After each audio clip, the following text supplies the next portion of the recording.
Hi, my name is Greg Palia. I'm with West Roofing Systems and welcome to another edition of Whiteboard Roofing.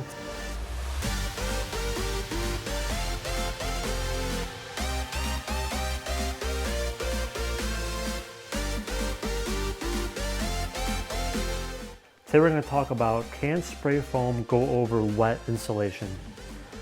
So you're a building owner and you have some leaks in your building.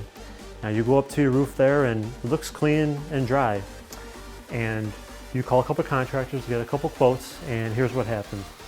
Contractor one says, no, it's dry up top, just spray some foam over top of it and you're good to go. Contractor two says, we got to make sure there's no wet insulation underneath, so we're going to perform an infrared survey, see if there's any wetness underneath, and if there is, we got to remove it, and then we'll spray foam over top of that. So contractor one, and oh yeah, there is some wet here. Let's just say there is some wet insulation going on. So contractor one, it's wet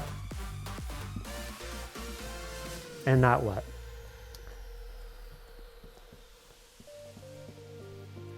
Contractor two is going to be real expensive because they're going to go into your roof, they're going to do the infrared inspection, find those wet areas, remove them, replace with like material, and then do the spray foam insulation.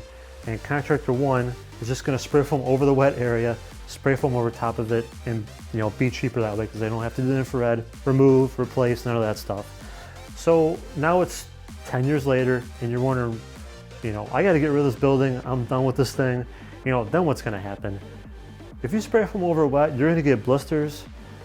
If they pop, you're going to get leaks. And if you try to sell the building, a building inspector is going to know that and it's going to make you do the repairs before you sell the building.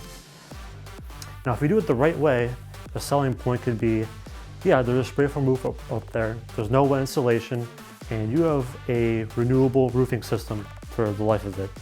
So I just wanted to, if you spray foam over wet, you're going to get blisters. It's not good for you, and in the long run, it's not going to be good either. You want to do it the right way. You should never spray foam over wet. And if there's anything you should take away from this, it's that.